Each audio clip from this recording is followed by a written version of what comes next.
Hi guys, welcome back to my channel. ಹೇಗಿದ್ದೀರಾ ಎಲ್ಲರೂ? I hope ಎಲ್ಲರೂ ಚೆನ್ನಾಗಿದ್ದೀರಾ. ಸೊ ಇವತ್ತು ನಾನು ಹೇರ್ ಸ್ಪಾನ ಮಾಡ್ಕೊಳ್ತಾ ಇದ್ದೀನಿ. ಇವತ್ತಿನ ಹೇರ್ ಸ್ಪಾ ಬಂದುಬಿಟ್ಟು ಮನೆಯಲ್ಲೇ ಹೇರ್ ಸ್ಪಾ ಕ್ರೀಮ್ನ ಪ್ರಿಪೇರ್ ಮಾಡಿಕೊಂಡು ಯಾವ ಥರ ಮಾಡೋದು ಅಂತ ನಿಮಗೆ ತೋರಿಸ್ಕೊಡ್ತಾ ಇದ್ದೀನಿ. ಅದ್ರ ಜೊತೆಯಲ್ಲಿ ನನ್ನ ಹಳೆ ಹೇರ್ ಸ್ಪಾ ವಿಡಿಯೋಗೆ ಸುಮಾರು ಕ್ವಶನ್ಸ್ ಬಂದಿದೆ. ಆ ಎಲ್ಲ ಕ್ವಶನ್ಗೂ ನಿಮಗೆ ಆನ್ಸರ್ ಕೊಡ್ತಾ ಹೋಗ್ತೀನಿ.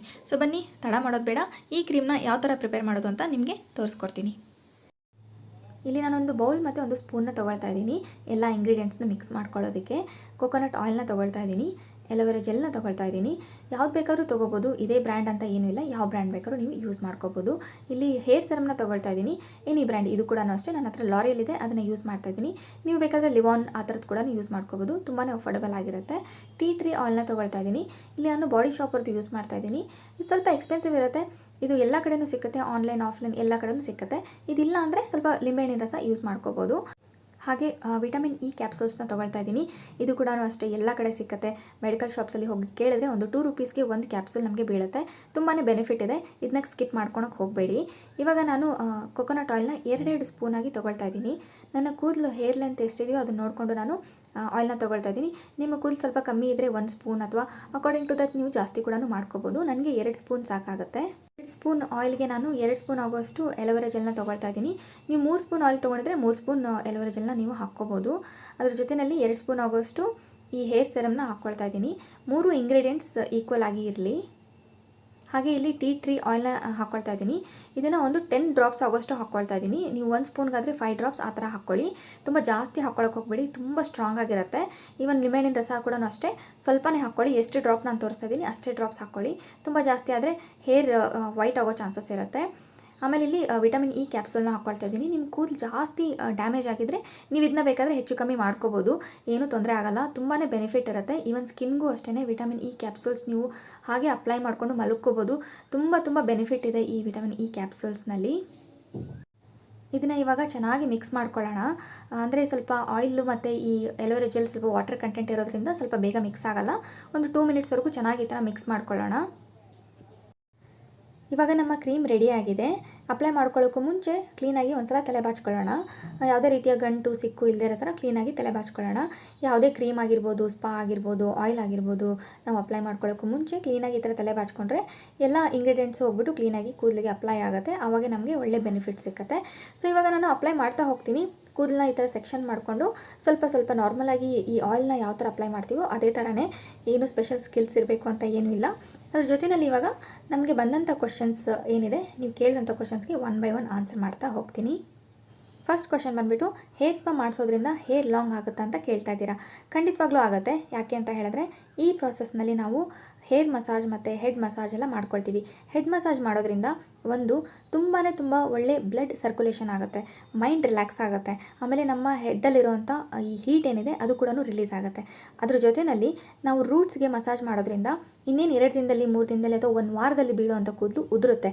ಆ ಉದುರು ಕೂದಲು ನಿಮಗೆ ಒಂದು ಪೋರ್ಸ್ನ ಓಪನ್ ಮಾಡಿ ಕೊಡುತ್ತೆ. ಅದ್ರ ಜೊತೆಯಲ್ಲಿ ಈವನ್ ಪೋರ್ಸ್ ಕ್ಲೋಸ್ ಆಗಿರೋವಂಥದ್ದು ಕೂಡ ನಿಮಗೆ ಓಪನ್ ಆಗುತ್ತೆ. ಹೊಸ ಕೂದಲು ಬರೋಕ್ಕೆ ಒಂದು ದಾರಿ ಮಾಡಿಕೊಡುತ್ತೆ. ಇರೋ ಕೂದಲಿಗೆ ರೂಟ್ಸ್ ಏನಿದೆ ಅದನ್ನು ಸ್ಟ್ರಾಂಗ್ ಮಾಡುತ್ತೆ.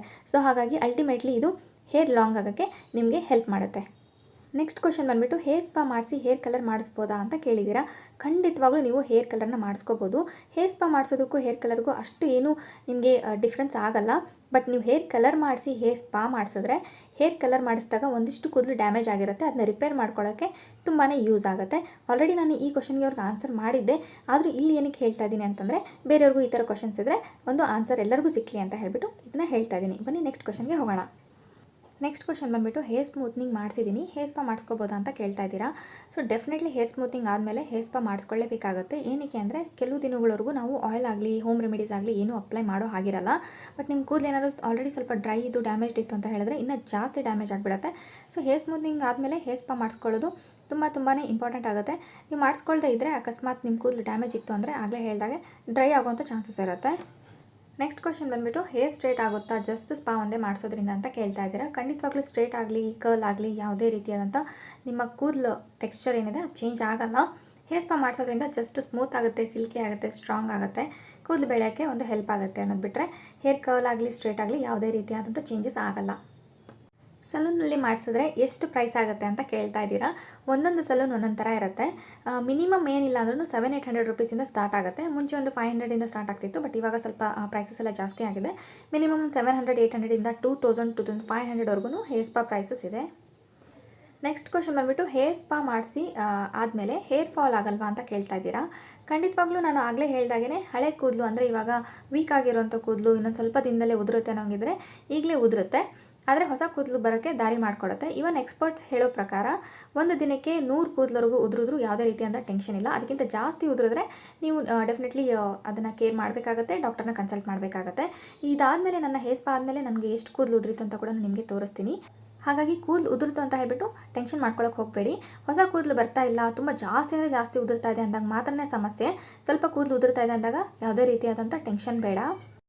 ಇಷ್ಟು ನನಗೆ ಹೇರ್ ಸ್ಪಾ ರಿಲೇಟೆಡ್ ಕ್ವಶನ್ಸ್ ಬಂದಿರೋದು. ಅಕಸ್ಮಾತ್ ಯಾವುದನ್ನ ಕ್ವಶನ್ ನಾನು ಮಿಸ್ ಮಾಡಿದರೆ ನನಗೆ ಕಾಮೆಂಟ್ ಸೆಕ್ಷನಲ್ಲಿ ಕೇಳಿ ನಾನು ಆನ್ಸರ್ ಮಾಡ್ತೀನಿ. ಹಾಗೆ ಇದ್ರ ಜೊತೆಯಲ್ಲಿ ಹೇರ್ ಸ್ಮೂತ್ನಿಂಗ್ ಮತ್ತು ಹೇರ್ ಸ್ಟ್ರೇಟ್ನಿಂಗ್ ಬಗ್ಗೆ ತುಂಬಾ ಕ್ವಶನ್ಸ್ ಬಂದಿದೆ. ಅದು ಕೂಡ ಅಷ್ಟೇ, ನಾನು ಇದೇ ವಿಡಿಯೋನಲ್ಲಿ ಆ್ಯಡ್ ಮಾಡೋಕ್ಕೆ ಹೋಗಲ್ಲ. ಅದು ಆ್ಯಡ್ ಮಾಡಿದ್ರೆ ತುಂಬ ಲಾಂಗ್ ವಿಡಿಯೋ ಆಗಿಬಿಡುತ್ತೆ. ಹಾಗಾಗಿ ನಾನು ಸಪ್ರೇಟಾಗಿ ಇನ್ನೊಂದು ಯಾವುದಾದ್ರೂ ಒಂದು ಹೋಮ್ ರೆಮಿಡೀಸ್ ಜೊತೆಗೆ ಒಂದು ಹೇರ್ ಪ್ಯಾಕ್ ತೊಗೊಂಡು ಬರ್ತೀನಿ. ಅದ್ರ ಜೊತೆಯಲ್ಲಿ ನಿಮಗೆ ಎಕ್ಸ್ಪ್ಲೈನ್ ಮಾಡ್ತಾ ಹೋಗ್ತೀನಿ.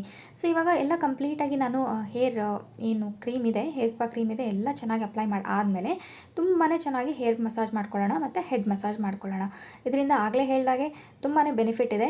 ನಮ್ಮ ಮೈಂಡ್ ಕೂಡ ತುಂಬಾ ರಿಲ್ಯಾಕ್ಸ್ ಆಗಿರುತ್ತೆ. ನಮ್ಮ ಮೈಂಡ್ ಎಷ್ಟು ರಿಲ್ಯಾಕ್ಸ್ ಆಗಿರುತ್ತೋ ಅಷ್ಟು ನಮ್ಮ ಆ್ಯಕ್ಟಿವಿಟೀಸ್ ಕೂಡ ತುಂಬ ಚೆನ್ನಾಗಿ ನಾವು ಮಾಡ್ಕೋಬೋದು. ನಮ್ಮ ದಿನ ಕೂಡ ಅಷ್ಟೇ ಪ್ರೊಡಕ್ಟಿವ್ ಆಗಿ ಇಟ್ಕೋಬೋದು.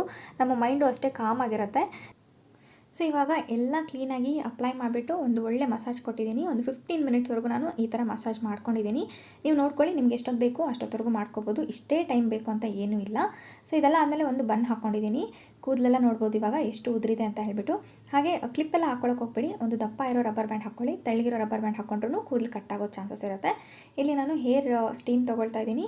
ಇದು ಬಂದುಬಿಟ್ಟು ಸ್ಟೀಮರ್ ಪ್ಯಾಕ್. ಇದೇನು ನೋಡ್ತಾ ಇದ್ದೀರಾ ಕ್ಯಾಪ್ ಬಂದುಬಿಟ್ಟು ಇದು ಅಮೆಝಾನಲ್ಲಿ ಸಿಕ್ಕತ್ತೆ. ತುಂಬಾ ಅಫೋರ್ಡೆಬಲ್, ಒಂದು 300-350 ರುಪೀಸ್ಗೆಲ್ಲ ಸಿಕ್ಕತ್ತೆ. ಇದಿಲ್ಲ ಅಂತ ಹೇಳಿದ್ರೆ ನೀವು ಒಂದು ಟಾವೆಲ್ನ ಬಿಸಿ ನೀರಿನಲ್ಲಿ ಒದ್ದೆ ಮಾಡಿಕೊಂಡು, ತುಂಬ ಬಿಸಿಯಲ್ಲ, ಬೆಚ್ಚಗಿರೋ ನೀರಿನಲ್ಲಿ ಒದ್ದೆ ಮಾಡಿಕೊಂಡು 3-4 ಸಲ ನೀವು ಅದನ್ನು ತಲೆಗೆ ಸುತ್ಕೋಬೋದು. ಇಲ್ಲ ಅಂತ ಹೇಳಿದ್ರೆ ಒಂದು ಶವರ್ ಕ್ಯಾಪ್ ಬರುತ್ತೆ, ಅದು ಕೂಡ ಅಷ್ಟೇ ತುಂಬಾ ಅಫೋರ್ಡೆಬಲ್, ಒಂದು 10-20 ರುಪೀಸಲ್ಲೆಲ್ಲ ಸಿಕ್ಕತ್ತೆ. ಸೊ ಅದನ್ನು ಹಾಕ್ಕೊಂಡು ನೀವು ಹೇರ್ ಡ್ರೈಯರ್ ಇರುತ್ತಲ್ಲ ಅದರಲ್ಲಿ ಕೂಡ ನೀವು ಮಾಡ್ಕೋಬೋದು. ಹೇರ್ ಡ್ರೈಯರ್ ಕೂಡ ಅಷ್ಟೇ ಎಲ್ಲರ ಹತ್ರ ಇರಲ್ಲ, ಬಟ್ ಟಾವೆಲಿಂದ ನೀವು ಒದ್ದೆ ಮಾಡಿಕೊಂಡು ನೀವು ರ್ಯಾಪ್ ಮಾಡ್ಕೋಬೋದು. ಸೊ ಒಂದು 2 ಅವರ್ಸ್ ಆ ಥರ ಬಿಟ್ಬಿಟ್ಟೆ ನಾನು. ಸ್ಟೀಮ್ನ ಒಂದು 1/2 ಅವರ್ವರೆಗೂ ತೊಗೊಂಡೆ.